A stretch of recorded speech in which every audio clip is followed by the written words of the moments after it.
So, welcome. This is the first episode of Sales Unlocked, powered by Ginni AI. Let me introduce myself. So, my name is Mai Medhat. For those who doesn't know me, I'm the CEO and co-founder of Ginni AI. And the idea of this webinar series is basically to sit down with sales leaders and revenue leaders in B2B SaaS and B2B in general, and uncover tactics, get the real stories from them, proven strategies, and everything about scaling modern sales organizations. So basically, we'll discuss everything sales go to market today. And I was thinking who to have as my first guest, and I think I couldn't think of someone better than Dale. Uh, Thank you. Thank you so much for joining. Before we start, Dale, go ahead, introduce yourself, tell Of us more about course. your And journey, and thank you so much for joining. what an introduction. I'm genuinely honored. I I'm just so happy to be here. So thank you. I love what you and the team are doing. Um, and I think you told me just before the call that I've managed to help get you a new client as well recently. So flying the flag. So my name's Dale Shepard, founder and CEO of Trinity Hawk. We are a sales commercial go-to-market consultancy for growing companies. And I explicitly say growing companies rather than startups or scale-ups because I've worked with a couple of companies that are best part of 30 years old. So usually it kind of depends what their team looks like and what they're trying to do next.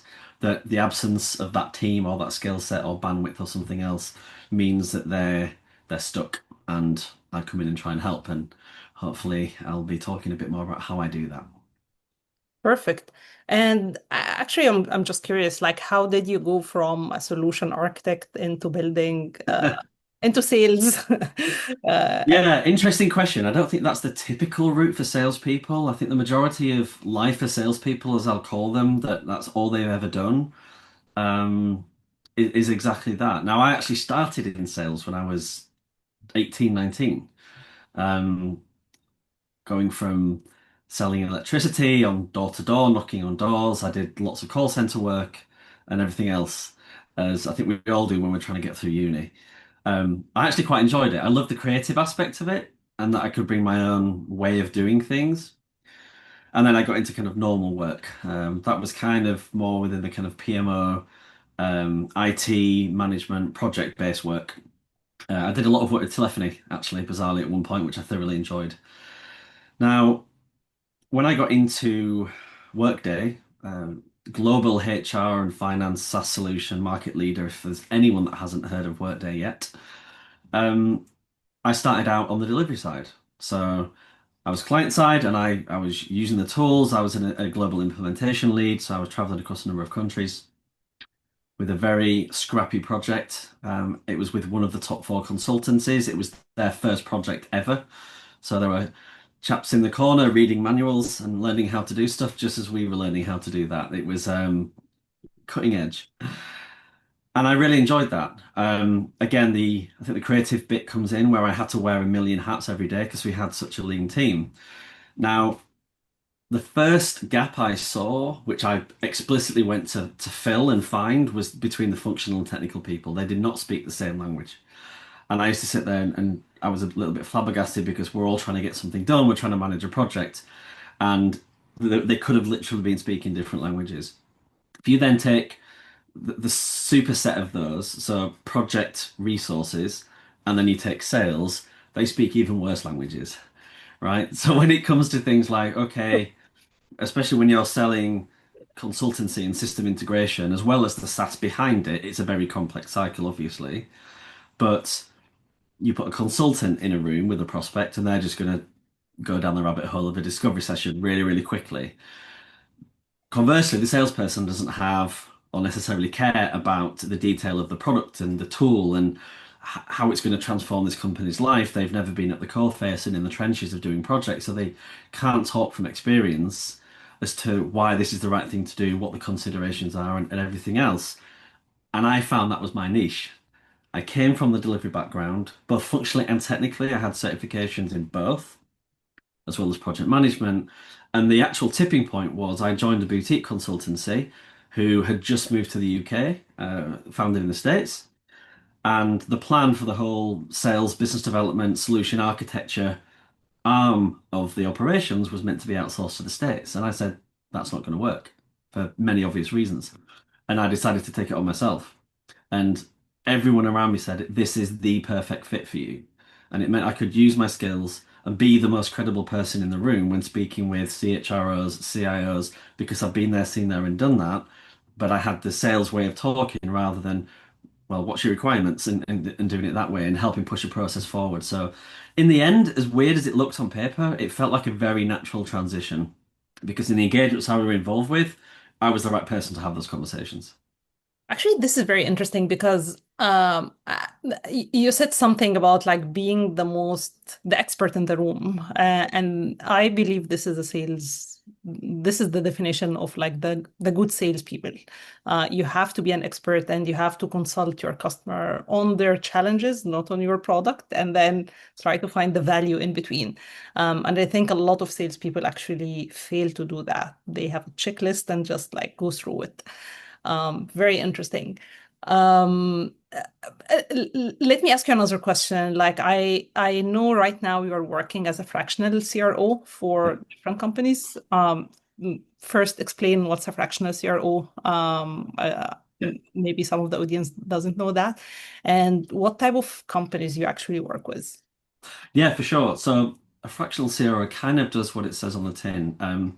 It's fractional in terms that it's not full time. So my allocation to certain clients varies, and no one's doing timesheets, but it's the best part of a day a week. Now, the interesting thing with sales is that in the fractional space, COOs and CFOs have been quite prevalent because you can more easily plan the work that needs to be done. And I met a COO last year, and they had Wednesday mornings for this client and Thursday afternoons for this client, right? You can't do that in sales, right? Because when the customer's ready, or you have a meeting, or the contracts come back from legal, you can't just say, well, my time with you kicks in again on Tuesday morning. You have to get it done. So I think that's why this is a bit of a new way of working, and no one's really taken it on before. And ultimately, I joined their leadership team. Again, this isn't a role, not just as a CRO, not a role they have on their team, but typically I'm their first sales hire, right? So they've not yet gone out to the market to say to a recruitment agency or somebody else, I need an account exec, I need a BDR, I need a VP of sales.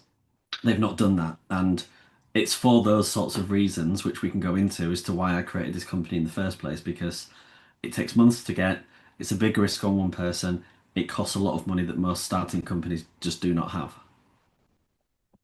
And when you say, but actually, when I posted this webinar yesterday on LinkedIn, someone reached out and they gave me a question, which is very interesting. And I think it's very common as well. How do you hire salespeople? How do you interview them? What questions to ask? How do you, Mm. especially if a founder doesn't have the sales background? That's And the first point, I think. and it's even harder to hire like a CRO or like someone on the leadership team. It's even bigger responsibility, bigger role. I think for some startups, it can really make or break startups. That's a really good point, and maybe it's something I've not thought about too much because, I've naturally spent more time in the corporate world and startup world, just from a year's perspective. Um, and I guess, uh, you may look on LinkedIn and go, okay, James is a CRO at a certain company. That person, it could be their second sales job, right? And they might not be earning typical sales leadership money because there's a different expectation of those sorts of roles at growing companies. And I think that's a double-edged sword as well, because by the same token, you may not be able to afford XYZ startup £200,000 a year for a really good sales leader. But by the same token, you might need the skill set they have. And if you can only afford 60 grand and maybe 30 on commission in, outside of startup world, that's probably the second or third role for an account executive. Are they going to have the skills and experience and be able to look around corners that you need because that's not your background and you need someone to do that? So that's a really tricky balance that you've just touched upon. And again, it's kind of why this business exists. How to hire them? I mean, you know, there's the whole sell me the pen thing and all these, Hire a questions. CRO, Yeah, hire me, exactly. and he will do it for you. Um, And I heard somebody say it to me recently, a salesperson shouldn't fail an interview because if they can't sell themselves, they're not going to sell on behalf of you. And I've heard stories, horror stories and otherwise from companies. I met a very well-funded company last December who's been through six failed sales hires. So their sales organization, which isn't an organization, is they have a BDR who's on LinkedIn sending messages, booking calls. The CEO and CTO do the discovery and get the deal done. That is not scalable. They know that. So the natural question I had was, well, where had they gone wrong? Why don't they have a salesperson now? Why have they been through six and it's not worked? So I think one of them is trying to what to look for in a person, so the perfect question. And also a big one is how to build compensation plans. Right? Sounds very tactical, but I had another conversation with somebody yesterday who said, "Well, I don't know how to do that. I don't know, what's involved, or how to look at commission, or how to ensure that business targets filter down to an individual contributor's targets and their commission, and vice versa." And the point of a commission plan is to drive behaviors. If it's wrong, you're either going to drive no behaviors or the wrong ones. So again, having a CEO founder who doesn't have that commercial background try and do that and get it wrong, that's the sort of thing that might happen. For me, it might sound like a wishy-washy answer, but it's a bit more around personality. The example I gave earlier around just getting stuff done is super important. Again, I've heard a story of one of my clients before. I worked with them at the end of last year. They had hired somebody from, I guess, more of a corporate world sales environment, and they've come into this startup world and was literally sat at his desk waiting for waiting for the phone to ring because they'd been through an environment where there's inside sales and BDRs and a massive marketing agency, all these events, etc. And his job is, as a salesperson is to close the business. But what the startup needed were leads, and they're two very, very different things. Yeah. So so let's say you work with a company, like what's the first thing you do? You have a new customer tomorrow. What's your Yeah, great question. One of the first things I actually look at is their marketing. And this goes exactly back to the point I just made. So a very well-timed question needs? is leads. Yes. Everyone always comes to me and go, Dale, I need leads. We all do. Um, that's a marketing job. Now, there's a very obvious nuance to this, which I'll come to in a minute. But the way I've summarized this quite succinctly, if not a little crassly before, is marketing fills the funnel and we get it, and sales gets it from stage one to close one. That's a really straightforward way of looking at it. Naturally, the question then is, well, okay, well, if I don't have a marketing team or I can't afford a marketing person, what do I do first? And it can be a little bit swings and roundabouts. Sorry, you have a question. But also there's a question of like going inbound versus outbound. Like if you have a sales team, they will do outbound. Depends on the person you hire, right? So if you've got a BDR, yes, that might be their job is to just work through accounts, hit the phones, and play the numbers game. The challenge a lot of my customers seem to be having because they're in that kind of 0 to 1 stage, I don't necessarily mean millions, but they're getting going, is they don't have that market presence, that brand equity, that social awareness. So when somebody picks up the phone and says, "Oh, we're calling from wherever," they go, "Okay, who?" And another problem that I ended up speaking with another founder about 2 days ago was they start to articulate a problem that the client or prospect doesn't know they even have yet. So you're starting from a losing battle. So the Yeah. sort of things that I would do coming in is look at the marketing, but by the same token, look at pipeline and deal source. So what are they working on? What have they won? And maybe more importantly, where did those deals come from? The common factor seems to be they're coming from their network and coming from referrals, right? Which is awesome. And it's always an inflection point when they call me to go, we've done well so far, but we now need new real business to keep coming through. Look at the deal process, deal management, and sales process. So, is there a process? Is it just the founders pushing everything along on their own and potentially struggling and not seeing around blind spots? And what are they tracking? Most businesses I've been into don't yet have quotas or targets. They're just taking business that comes in, working it, keeping the lights on, and slowly growing. But I did a 2-day workshop with one of my founder clients this week, and we started from complete scratch. We had a top line number. We worked all the way back as to where is this number going to come from? And then we worked up to go, well, what needs to happen to make that happen? And if you get a disconnect going top down to bottom up, then you need to have a conversation. And that's why that exercise is so powerful. And finally, tech stack. There's so much that companies aren't using, that they should be using, that they could be using. I've re-implemented CRMs. I've done data cleansing projects, um, you name it, because it's not seen as important. And maybe it wasn't critical to getting a certain deal done previously by the founder, but at some point they're going to need to scale and they will scale and they're going to have to unpick everything. So I want to make sure that the growth that they're going to see as part of working with me, that they don't have to go back and do that, that we can set some foundations, processes, KPIs, and tech up to naturally follow them as they get bigger. That's a great point. And what's your like preferred tech stack? Do you have any tools that you love and recommend? I made a note of mine, so I'm just going to fly through some of them. So CRM, I use HubSpot, and I'm a HubSpot partner. I like it. It's served me well so far. I put it into most of my clients. Yes, there is a price hike, but you can get an awful lot done in the first two tiers. Sales Nav, very expensive, but I need it. Fixer AI has also crept up, so I'm paying over £100 a month for two pro licenses. But it's absolutely gold because for those that haven't heard of Fixer, it's like Fireflies or Fathom and things like this. It records all your calls, and you get the transcripts. So some email management as well, which is brilliant. But I actually use that from a sales tool to interrogate and query the transcriptions and use that for my proposal building. And that literally saves me hours. Yeah. Launch The Lemonade, way that's yep, exactly what we do at Ginni AI. perfect. Exactly what you described. So Well, maybe I need to switch then. yes.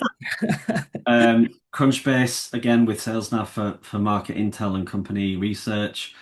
Pressmaster to help me with posts. Growth app for testing ideas.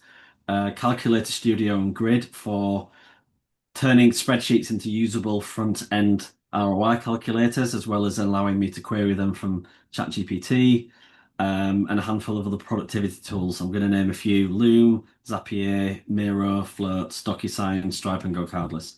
So I've probably got about 20 apps that I'm paying probably the best part of 2 grand a month on. Yeah, I recognize a lot of tools. It's very similar to our tech stack as well. Um, okay. I think one important aspect we haven't touched on is basically how to build a playbook, especially if you're starting. Um, I think one misconception or one like mistake I have seen is basically identifying the ICP. Should we go after this market or that market or this persona, or we have a random request from someone who looks like an ICP and looks like he's interested or she's interested in using our product. How to do identify that? What mistakes have you seen? Like tell us real stories. Yeah, one mistake I've seen is our founders not getting the feedback from their customers outside of the sales cycle, as in post sale. Obviously, at this stage, we're expecting people don't have CSMs managing accounts, right? I heard a really good example where somebody who was doing this actually heard, instead of just asking why didn't we win a piece of business, for example, right? Getting all the loss reasons is really valuable insight, of course. But you need to get all your win reasons as well. Because especially with SaaS, there are going to be features, solutions, benefits, etc. for your tool that you didn't realize was solving a certain problem, or at least to the magnitude that you might be solving it for another company. And understanding that's the case and double downing on that and using that in messaging is super valuable because it's coming straight from the market. You also mentioned potentially working with customers that aren't the exact ICP and trying to be a bit opportunistic. I think there's always room for that in early business. But if it's not a fit for the product, i.e., they're not getting the most value, then you need to be on top of that. And as I said, stay in touch with them and be really honest with yourself. If you're being, and maybe this is a bit more from a services perspective, but it also does apply for B2B SaaS. If you're being really hammered on the commercials because it's an early deal, my experience, which I think most people resonate with, is those that pay you the least take the most of your time. So really understanding the value that you bring, articulating that well, but quantifying it well is is huge. You don't want to be buying logos and paying with your time and grey hairs. That's a great that's a great story. Is there any story that you can share for a customer that actually asked for too many things and then after you implemented they ended up churning or not actually using them? Um, I'm sure there's more like horror stories about that. yeah, I'm trying to think of an example, but the first, rather than a company name, but the first thing that tells me when that conversation happens is you've not sold the value properly. Because they're going to go, they're seeking for, I want this feature and I want this feature and I want this feature and I want it for free. Or I don't want to pay that extra that you just told me, or something else or something else. And it's the same with services as well. If that conversation is taking place, the real value of what you do and what you've sold has not landed. So that salesperson has not done a good job, unfortunately, in that example.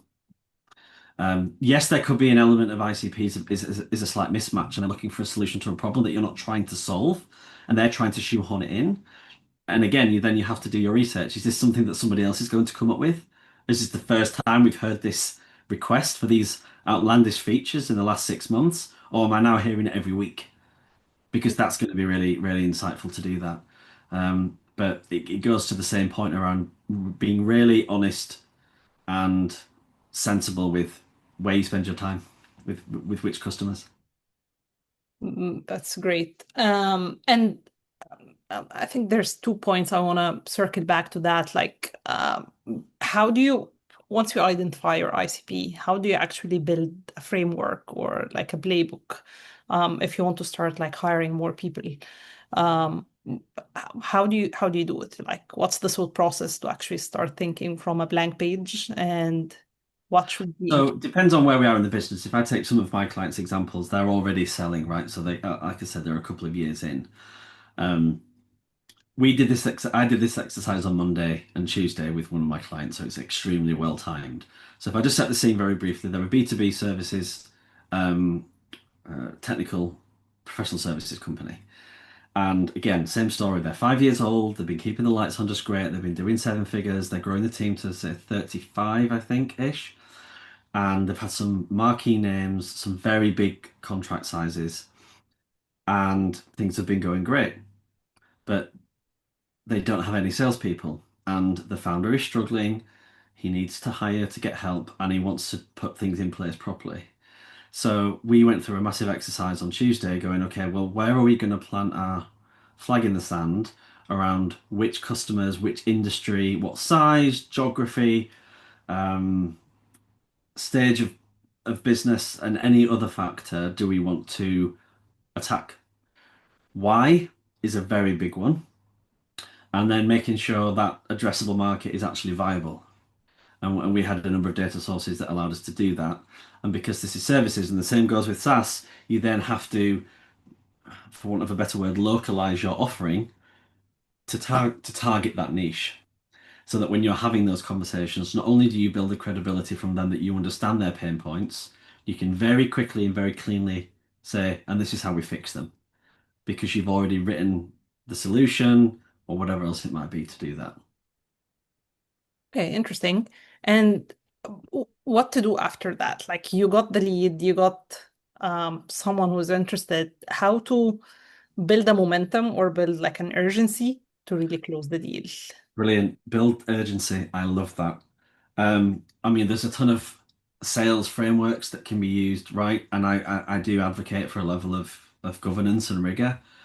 This is when it comes back to my sales processes, right? So you touched on the word playbook. I don't necessarily have a playbook, right? I don't walk into every business and say, right, that's what we're doing. It has to be bespoke for any number of reasons. However, they still need things, everyone still needs the same things around sales stages, entry and exit criteria, deal qualification. All of this is underpinned by tech stack, of course. And then when it comes to things like qualification criteria, the time is a big one that you mentioned, right? Everyone says time kills deals because it does. One of the big things around sales stages isn't just that it's something to put in HubSpot and, to kind of mark your account executive's progress by. It's a tool and a vehicle for buyer enablement. What I mean by that is the people that you're selling to are very likely have not bought this before, especially if it's quite a new product. It could be in a totally different space. There's no chance they've ever bought it. And because of that, they've never heard of you. And because of that, the value proposition is something that they've no awareness of. So you're starting from zero. So it's up to the salespeople to drive that urgency. How do you do that? You start by identifying the pain points. Okay. So let me think of an example in, I guess, selling HR and finance projects. There are so many. The client may have an existing one that comes to you around, our legacy system is coming out of contract. Okay. Or we're about to go through an acquisition, or we've just been acquired, or or going into a new market. There could be any number of reasons, but you also need to finding the reasons that relate to the person as well as the business is super important, right? So not only how is this solution going to fix the problems of the company, how is it going to help your champion at the prospect win? Because having them on board and having them as a champion to have the conversations that you're not part of when they're in their meeting rooms with their colleagues, with decision makers and stakeholders that you might not have access to, cannot be won without them. You also can, from a sales perspective, start to drive some urgency commercially, of course, right? So, certain times a year, certain times a quarter, other things, maybe an account exec's on a spiff around selling a certain SKU. That's when you need to be creative and have a very good, all CROs and sales leaders need to have a very good numerical brain and be good on spreadsheets. Again, it's not something I typically see from salespeople. They don't like doing that sort of stuff. They just like to go and have the expensive dinners and get the deal signed. But this is the sort of stuff that helps you build those value cases and really drive it forward. So the point I'm making is you need to guide your prospect along and ensure that they know what's expected of them and what they know what's expected of you. Yeah, I think I think it's just harder to implement than it sounds. I think like in reality, like we all know that you need to ask about pain points and try to like paint a beautiful picture after you're using my product and everything will be green on the other side once we sign. Um, but like any practical tips to use to actually push the deal to the closing line, I think. I've seen things like deal rooms and mutual action plans as they're affectionately known. So I've seen that in Excel before, the SaaS boom, and I received a newsletter from Trumpet this morning saying this is why you should be using our tool. Here's how it helps, and I think there's definitely a place for that. Um, I'm a little bit skeptical of those sometimes because you're ultimately giving the client more work.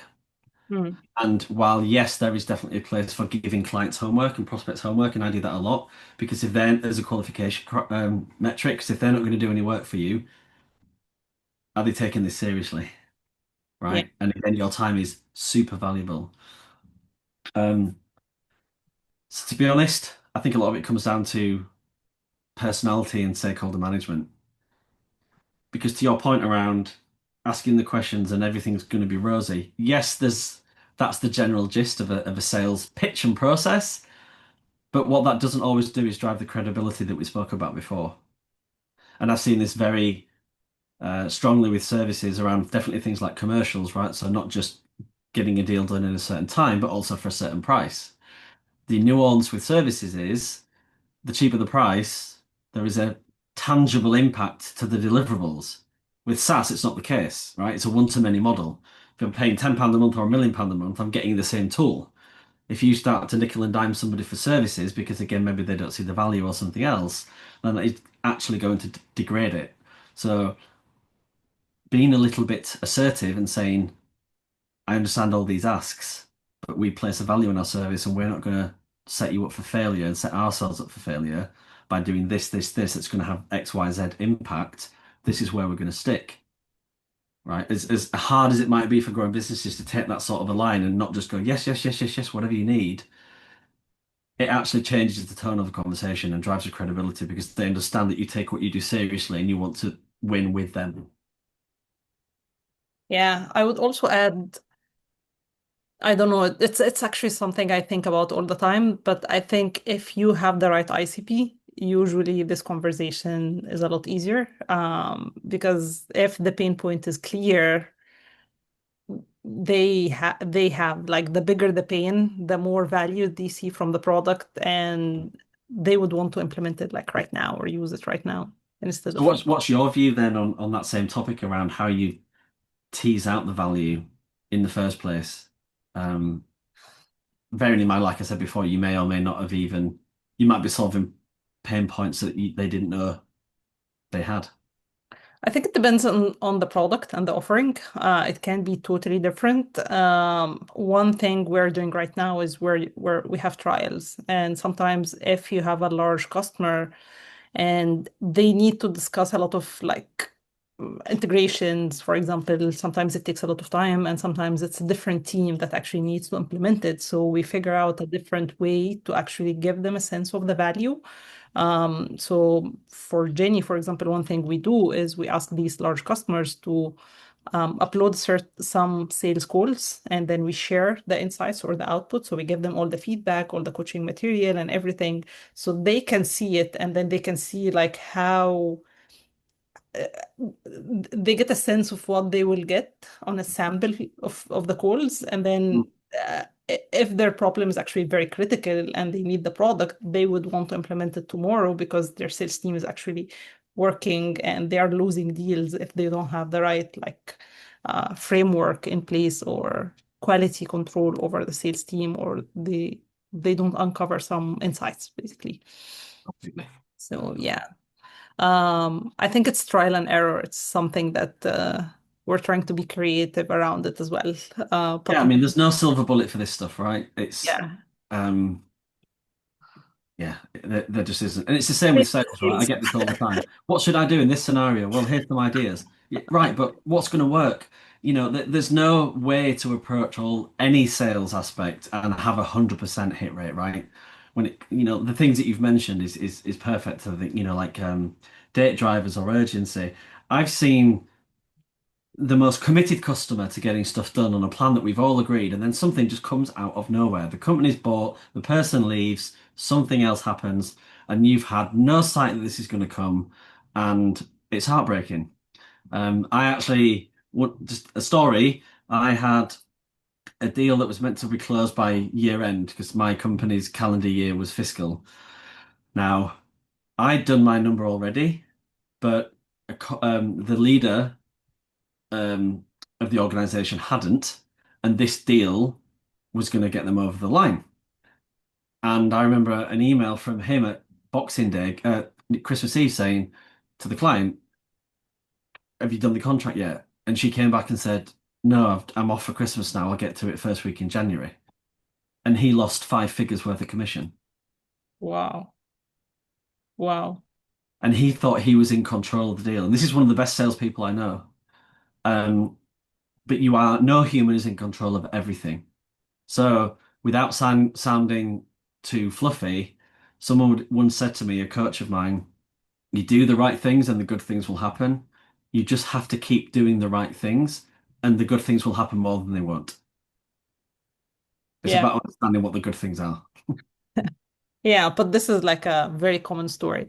Uh, uh, what patterns actually do you see, or like what's a common mistake you have seen a lot of like salespeople or sales teams do?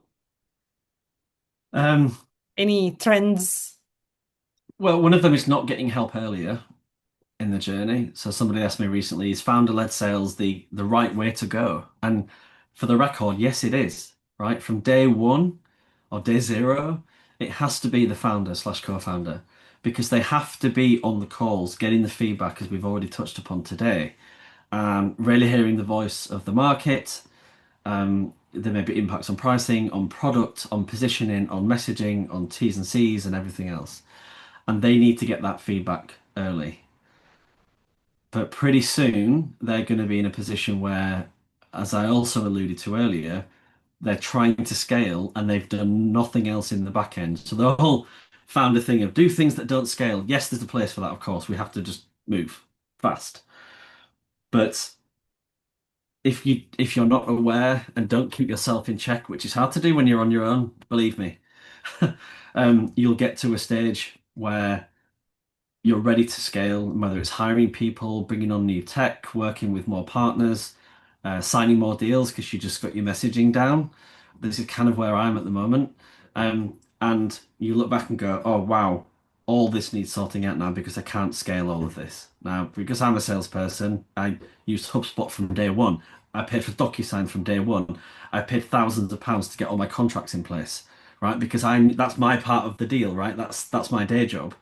But one of my second client I ever worked with, who I'm still with, didn't have any paperwork. They'd always defaulted to the client's paperwork. No CRM, no e-signature technology, nothing.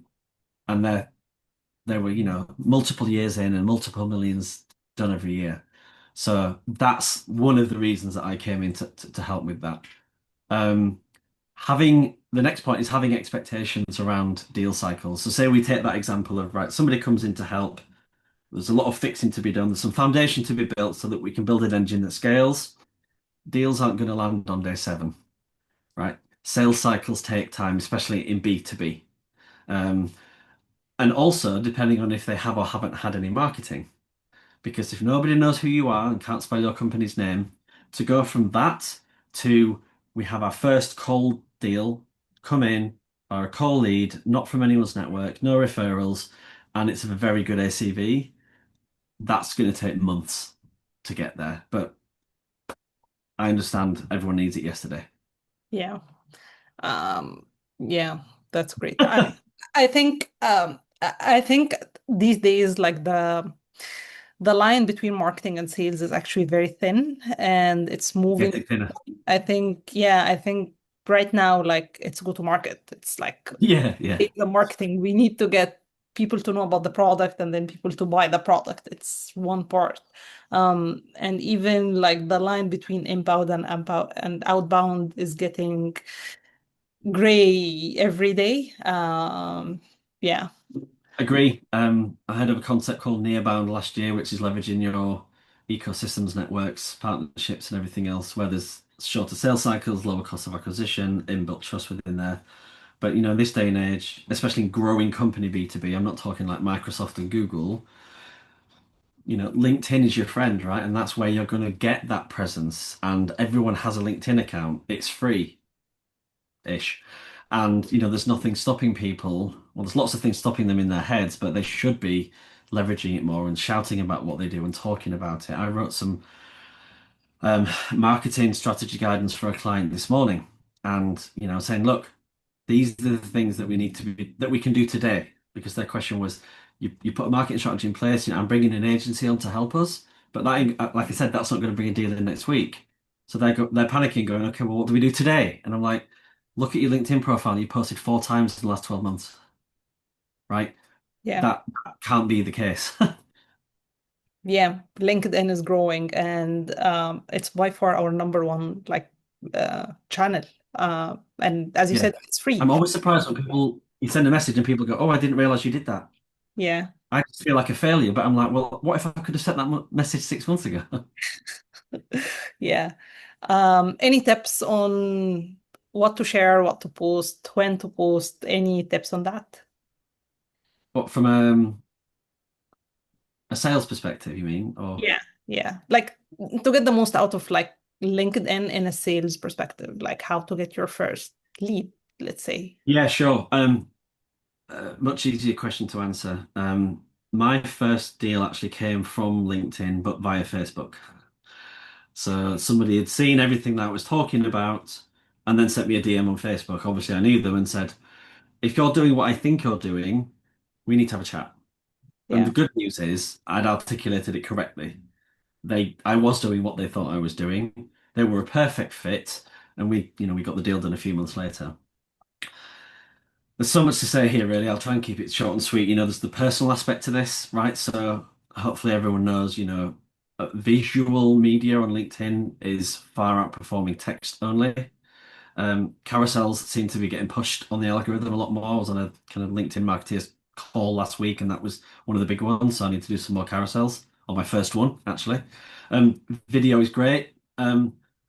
People want to know the people behind the businesses. Hopefully, it's why some of you are joining today and seeing eyes and mind faces. But also, yet you can't really replace that with AI. I've seen a couple of avatars here and there, but it just brings that relatable side of who this person is. Are they interested in what they're doing? Are they passionate about it? Could I work with them? All of that is answered roughly within a video, not a text that you don't know whether somebody else has written it. Um, and then again, you've got a whole strategy, right? So who are you talking to? Who should the content be talking to? If you look at the buyer journey, you've got people that don't know they've got a problem, people that know they've got a problem but don't know what the solution is, people that know they've got a problem, know what the solution is but don't know who you are, people who know who you are. And obviously the next one is customer. So you need to hit all four of those and slowly start to move them along the line with different types of content and messaging. That's a very good. So basically, it's a funnel, and you're building a funnel. So you Yeah. need to align your content strategy with the funnel. This is interesting. Okay. Um, for anyone, please, if you have any questions, just write it on the chat. I think I have a couple of more questions. We'll try to keep it short. But what's your advice? If you have any advice for founders, for sales leaders. Yep. So the first bit of advice I made a note to mention is don't go to big events where nobody knows you. So if I wound back 18 months from now, my company was founded in September 23. Fast forward 3 weeks, I'm at Sifted Summit by the by the uh, by the O2 with a pocket full of business cards and a head of dreams. Um, it was interesting and exciting and exhilarating and everything else, and nothing came from it. Okay, went to SaaS Stock the month after in Dublin. Um, Even worse. It was just saturated, and there were people there that spent thousands of pounds on a 60 centimeter square pitch, and I never saw half of them because they were so densely packed. Made some connections, didn't get any business from it. This year I decided, well, last year I decided not to do that, and I'm definitely doing the same again this year. I did go to one event last year, and I went to it again last week, sorry, 2 weeks ago. Must have been 300 people there. Very small, very curated, um, some aspects of niche, and they have been, both of them, the most successful events I've ever attended. I got clients from last year. This year I sponsored and spoke. And I've got, I think, four to five prospects out of the back of that in the last 2 weeks that I'm continuing to work. So spend your money wisely.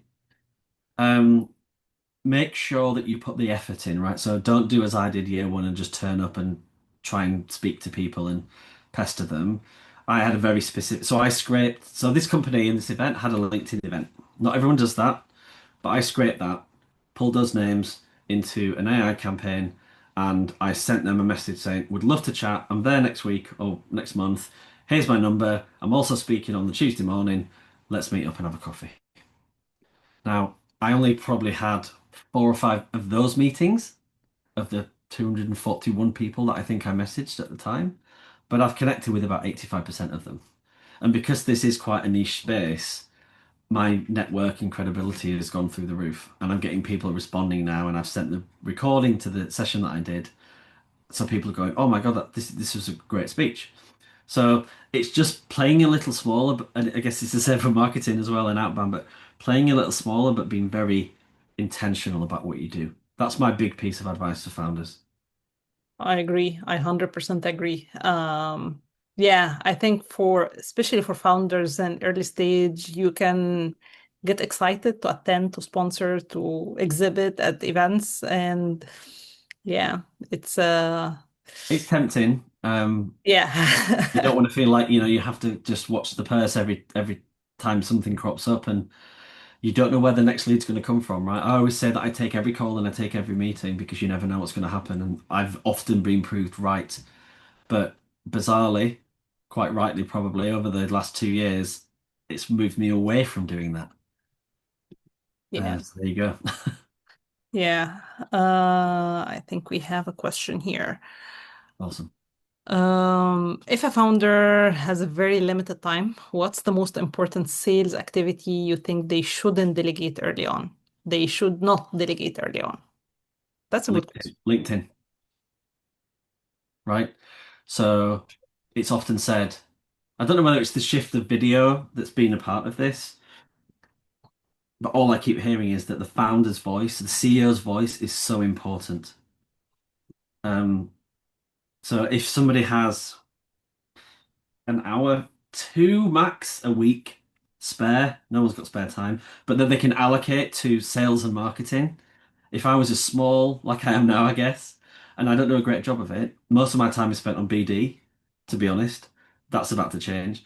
But I would make sure that my content is front and center because BD, when that is one-to-one calls with prospects, no one else is hearing that, right? And I should be using that for content for everyone else, right? I've said many times today, oh, I had this call last week about the same point, bang. Right.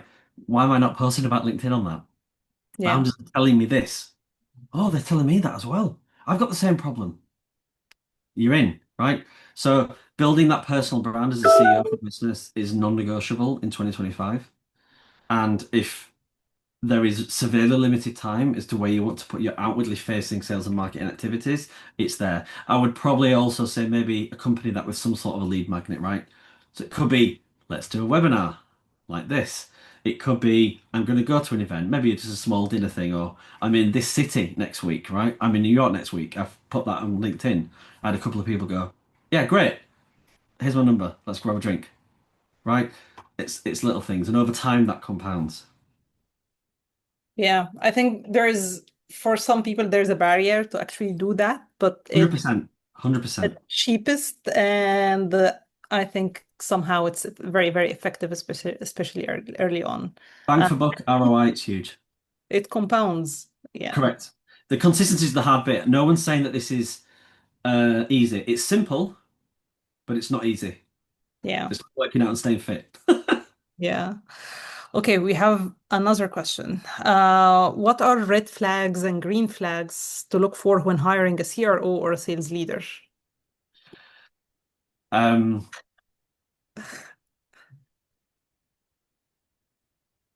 some of you will get you will get a sense that something might not be right in the interviews and in the initial conversations. And this goes back to the point I made earlier around that they're very good at selling themselves.